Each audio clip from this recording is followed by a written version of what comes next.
Olá, pessoal, sejam bem-vindos a mais um Zoom na Saúde. Eu sou Marina Ribeiro, jornalista da Dr. Play, e hoje o nosso tema é doença celíaca. Você sabe o que é? Para nos explicar um pouco sobre esse tema, nós vamos entrevistar o gastroenterologista Fernando Jorge. Fernando, muito obrigado pela sua presença aqui no Zoom na Saúde. Eu que agradeço, Marina, né, ao convite. É um prazer estar falando com você, né, e com toda a sua audiência.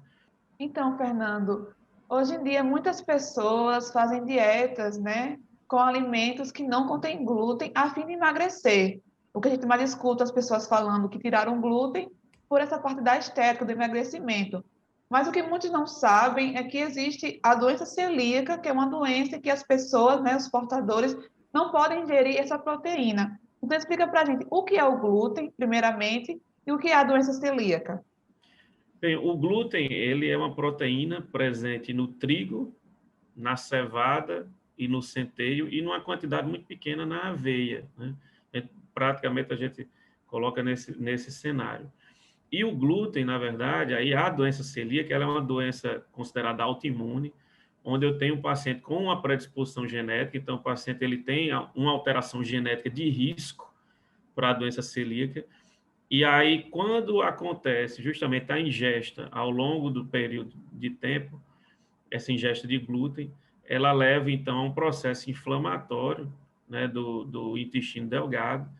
Isso leva a uma redução da absorção de nutrientes, uma série de sintomas, não só relacionados ao trato digestivo, mas também sintomas fora do intestino, como a gente costuma colocar. Então, é uma doença onde você tem a predisposição genética, mas depende justamente dessa ingestão de glúten para que ela aconteça. E aí gera esse processo, vamos dizer assim, inflamatório, e aí de redução das vilosidades, que são a área de absorção do intestino, justamente para os nutrientes de uma maneira geral. Então, você citou a predisposição genética, mas existem outros fatores que causam a doença celíaca além desse histórico genético? Na verdade, assim, para que a doença celíaca, existem dois genes principais, né, que até a gente pode fazer pesquisa quando há casos duvidosos, né, porque para o paciente com doença celíaca, obrigatoriamente ele tem esses genes, mas não quer dizer que quem tem esses genes vá ter a doença, entendeu? Então, que é o HLA-DQ2 e o HLA-DQ8, né? Então, quem tem doença celíaca tem que ter esses genes, e quem não tem, né, quem não tem esses marcadores positivos acaba não tendo.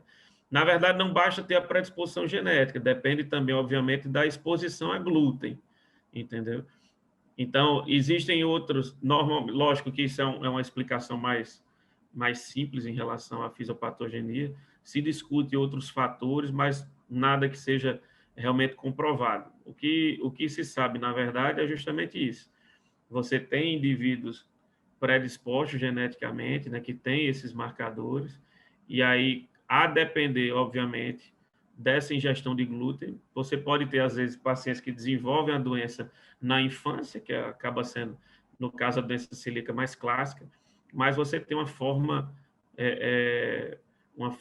de acometimento diferente, muitas vezes vistos em adultos, e até em adultos numa faixa etária mais avançada. Então, acaba que há essa conjunção, né, desses dois fatores, são os fatores principais. Qual a idade que a doença celíaca costuma se manifestar, né? Eu vi que existem diferenças, né, em crianças até 2 anos e depois dessa idade. Então, quais são os sintomas apresentados, Principais. os principais sintomas apresentados, né? E qual a idade que ela costuma se manifestar? Assim, a forma clássica da doença, ela se dá com manifestações intestinais. Então, diarreia, né, distensão abdominal. Na criança, quadros de constipação também podem estar presentes. Então, os pacientes muitas vezes acham que é só a diarreia, mas especialmente na infância, pode se manifestar com constipação. Você pode ter nessa forma clássica também, por conta dessa não absorção de nutrientes, uma perda de peso importante, né, inchaço, enfim. Essa seria, na verdade, a forma clássica, né? Muitas vezes, em pacientes adultos, a gente encontra muito mais formas atípicas, então, às vezes, você recebe pacientes com manifestações de pele, então, que a gente chama de dermatite herpetiforme, ou apenas pela questão de distensão abdominal, ou episódios de diarreia, muitas vezes ele não consegue correlacionar com que fator está ligado ou desencadeado, leva a esse desencadeado da doença. Mas não é uma doença, como eu falei anteriormente, restrita aos sintomas do trato gastrointestinal. Como eu falei, sintomas relacionados à pele, como a dermatite herpetiforme. Você pode ter manifestações articulares, com dores articulares, por exemplo. Pode ter inflamação no fígado. Então, às vezes, causas de inflamação no fígado não aparentes, sem nenhum outro sintoma, pode ser até a doença celíaca. Você pode ter, até em mulheres, por exemplo, alterações do ciclo menstrual, infertilidade, são também reportadas pela doença celíaca. Quando você tem esse tratamento, há uma reversibilidade desse quadro. Você pode ter ainda associação com outras doenças, doenças renais, outras doenças autoimunes, como o hipotireoidismo, vitiligo, mas não são manifestações propriamente da doença celíaca, né? Por ser uma condição autoimune, lógico que outras condições autoimunes podem se associar. E também, por conta dessa questão da não absorção, aumenta o risco de deficiência nutricional. Então, às vezes, o paciente, a gente acaba fazendo um diagnóstico por conta de uma anemia por deficiência de ferro, né, ou por uma deficiência de vitamina B12. Né? A doença também pode levar à deficiência de vitamina D e até mesmo osteoporose. Então, uma gama de sintomas, não só restritas ao trato gastrointestinal, e aí o paciente, né, muitas vezes nos procura pelo sintoma do trato gastrointestinal, mas muitas vezes outros colegas acabam encaminhando os pacientes por conta de uma suspeita, por exemplo, como a dermatite herpetiforme, que está muitas vezes relacionada a isso. Então, a questão da idade, mais comumente, acontece na infância, início da adolescência, mas cada vez mais a gente tem tido adultos, né, diagnosticados, né, com a doença celíaca. Então, a gente coloca que é uma condição clínica que ela pode acometer, na verdade, qualquer faixa etária, mas especialmente pacientes jovens. E, doutor Fernando, como é feito o tratamento ou é apenas tirar o glúten da dieta? Na verdade, a gente até explica aos pacientes, né, o tratamento, até para os nossos alunos também, o tratamento, na teoria, ele é simples. É um tratamento dietético, né? Mas a gente sabe que na prática existe um impacto social importante. Não é só apenas não comer glúten, né? Então é o que a gente chama não só aí da retirada de alimentos que tenham glúten, mas especialmente do cuidado no preparo desses alimentos, né? E o maior índice de falha ao tratamento é justamente o que a gente chama de contaminação cruzada, que é aquele paciente que acaba comendo inadvertidamente glúten ou traços de glúten na refeição, né? Então, além da orientação, aí é fundamental conosco nutricionista para ajudar no planejamento nutricional desse paciente, a gente orientar quais são os alimentos que não contêm glúten, né? Que ele pode fazer uso de maneira mais despreocupada, atentar especialmente, por exemplo, produtos industrializados. Então, é lei no Brasil, você tem que ter no rótulo se ele contém ou não contém glúten. Mas a grande dificuldade está, às vezes, no dia a dia. Então, às vezes, você ia a um restaurante, até mesmo em casa, as pessoas, muitas vezes, a família, muitas vezes, não entende que você não pode ter os traços de glúten. Então, para dar um exemplo, vamos supor que você vai fazer um pão, né, e vai colocar manteiga, né? Dá um exemplo, mas seu pão sem glúten. Se alguém pegou uma faca, pegou aquela manteiga, passou num pão com glúten e colocou essa faca novamente nessa manteiga, você levou traços de glúten justamente para essa manteiga, então você tem a contaminação cruzada. O preparo de alimentos, então, é uma situação que, por exemplo, é importante, né, totalmente o paciente retirar o glúten, porque a ingestão inadvertida de glúten, mesmo o paciente não tendo sintomas, pode levar a complicações de longo prazo, deficiências nutricionais, até mesmo a complicação mais temida, que é o câncer de intestino. Né? Mas o tratamento, essa parte nutricional é fundamental, é o pilar principal do tratamento, mas você também tem que se preocupar justamente com o acompanhamento desses pacientes do ponto de vista também de deficiência deficiências nutricionais, você tem que acompanhar justamente, avaliar se há ou não osteoporose ou osteopenia, que são complicações que podem acontecer do ponto de vista do metabolismo ósseo, atualizar calendário vacinal, já que algumas infecções são mais frequentes naquele paciente com doença celíaca que esteja em franca atividade.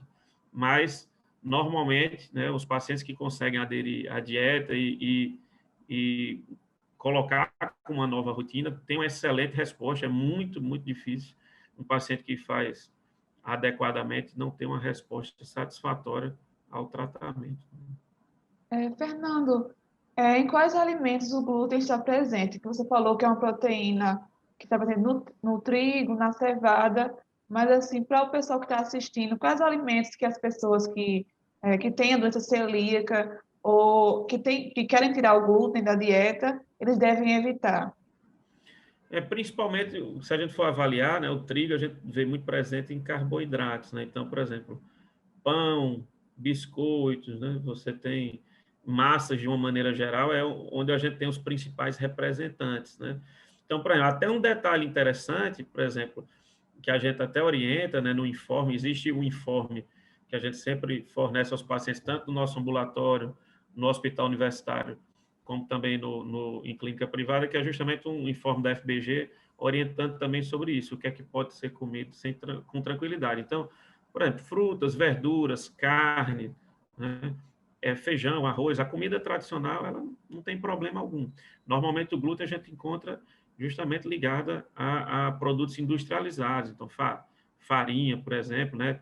Lógico que você tem hoje substitutos, né? Você tem hoje uma linha de comércio justamente que explora também esse lado. Então, o que a gente diz até hoje vamos dizer assim, lógico que é difícil a realização, né, muitas vezes, principalmente no adulto, onde você muitas vezes já tem estabelecido uma rotina alimentar, mas hoje você tem uma preocupação maior e opções de substituição em relação aos alimentos, né? Então, por exemplo, um detalhe até que a gente coloca, por exemplo, pacientes que são, por exemplo, católicos, que comungam, não podem comungar, entendeu? Porque a hoste apresenta justamente glúten, entendeu? Então, teria que consagrar com o vinho, mas o vinho antes do padre colocar a hóstia no vinho, porque senão ali contaminou. Então, até esse cuidado o paciente tem que ter, entendeu?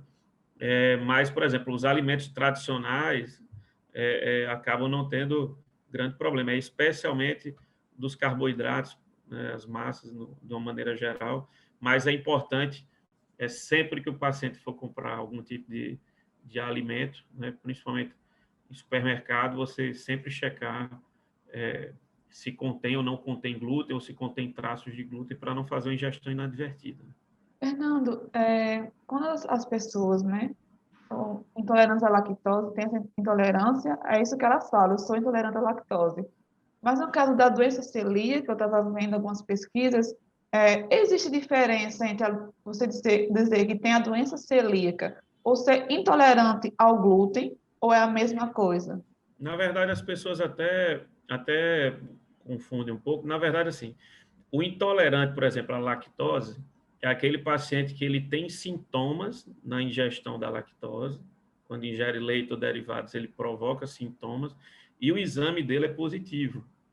Existe, na verdade, normalmente a gente fala que é intolerante a glúten, mas aí há uma diferença em relação ao que é intolerante, porque o intolerante, na verdade, é quando você não tem uma enzima que digere aquele alimento, e no caso do glúten não seria bem isso.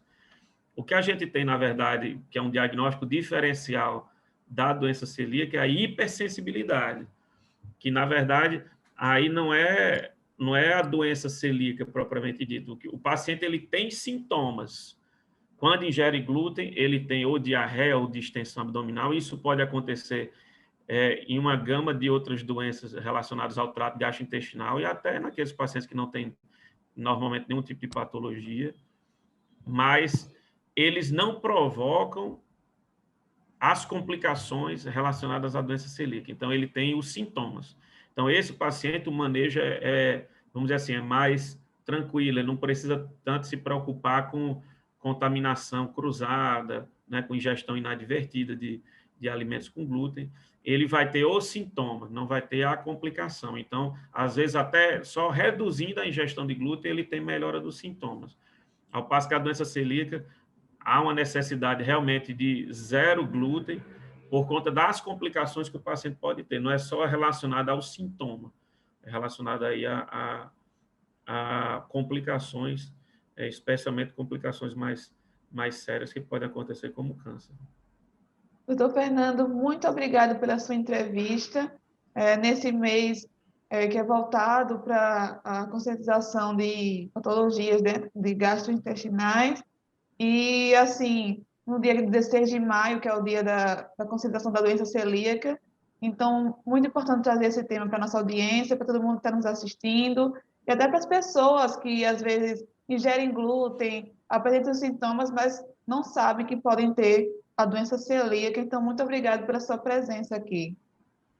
Eu que agradeço, Marina, o convite, nós estamos sempre aqui à disposição, né? É uma data sempre importante, né? Os pacientes você promove nesses pacientes melhora da qualidade de vida, né? Então, aquele paciente que às vezes tem alguns sintomas como uma diarreia crônica, né? Ou seja, diarreia acima de 4 semanas, distensão abdominal, né? Uma perda de peso, uma anemia que não foi bem elucidada, né? Acaba sendo esses principais sintomas. Procure um médico, né? Procure um gastroenterologista, justamente para uma avaliação adequada. É uma condição clínica que tem diagnóstico, tem tratamento, sim, e ganho de qualidade de vida, que é o que a gente sempre deseja, e conscientizar é importante para que a gente possa, né, dar um diagnóstico mais preciso. Muitas vezes a gente vê esses pacientes perambulando pelos ambulatórios, né, com diagnóstico muitas vezes retardado, ou até diagnóstico equivocado, né, em relação à doença celíaca, né? Então, fica aí nossa mensagem e agradecimento e um abraço aos pacientes que estão nessa missão, né? Um abraço também para o grupo dos pacientes com doença celíaca, que faz um trabalho importante de orientação e conscientização para esses pacientes. Muito obrigado, né? E se você está gostando do nosso conteúdo, curte e compartilhe esse vídeo, se inscreve no nosso canal e deixa também sugestão de tema nos comentários. Quem sabe a sua sugestão não vai ser o nosso próximo tema do nosso próximo Zoom. Até lá!